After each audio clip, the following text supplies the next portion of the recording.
further 290 people have died of COVID in the UK, with the grim daily toll down by 34% on last Saturday. Another 7,434 people have tested positive overnight, with a total of 4,170,519 infections recorded since the start. This time last week, 10,406 more people tested positive and 445 died, and the previous Saturday, February 13th, 308 new cases and 621 deaths were recorded. During the first Saturday of the month, 18,262 people tested positive and 828 died, meaning deaths recorded today are 64% lower than they were on February's. In total, 257 more deaths were recorded today at hospitals in England.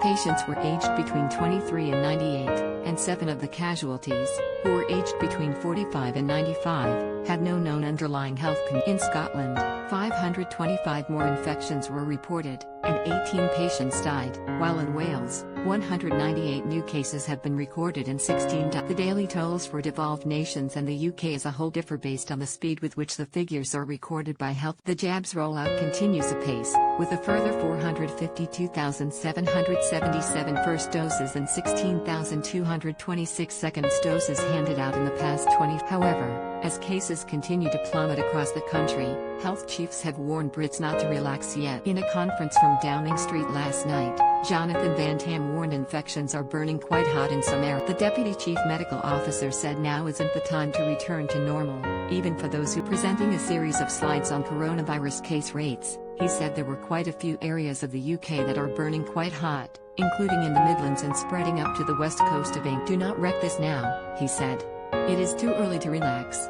Just continue to maintain discipline and hang on. Just a few cases are plummeting in London and the southeast, both of which were at the epicenter of the crisis. That's despite the super-infectious mutant Kent variation emerging in the area. However, rates remain stubbornly high in the Corby in Northamptonshire, which has a population of less than 60,000, is now the worst affected place in England, with 7 cases per 100,000 people in the 7 days to February 22.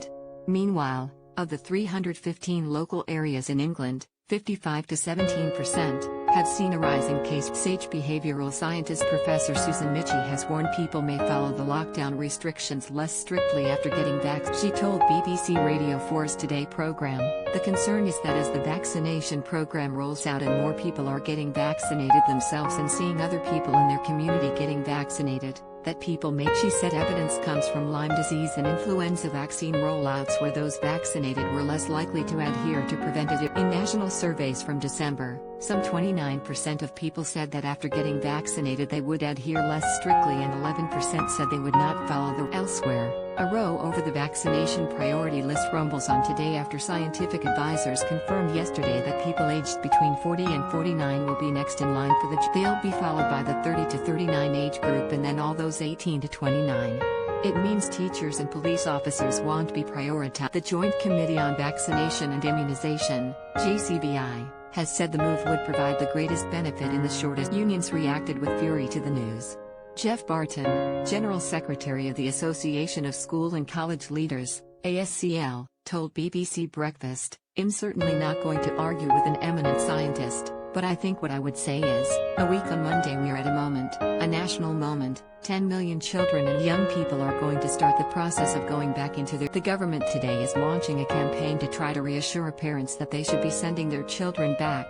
That tells you something about the level of anxiety. England's COVID hotspots, the top 30 worst hit areas, with a rate of new cases per 100,000 people in the 7 days to February 22 and, in brackets, the number of new cases. So, it's understandable that what teachers will say is, if you want that public confidence, would it not make sense that you simply say to those people working in schools, they have been vaccinated as well? That, I think, would strengthen the government's position and it would be reassuring not just for the people working in schools but for parents and also young people. Meanwhile, Police Federation National Chair John Apter said, "This announcement shows a complete lack of understanding about policing this pandemic and is an utter betrayal of police officers. My colleagues have been on the front line since the first national lockdown last March, risking infection and even death to keep the public safe. Together with others across policing, we have never said police officers should jump the queue but should be prioritized. It's right that the most vulnerable in health and care workers were, but what about police officers who cannot mitigate against the risks of contracting and spreading this deadly virus?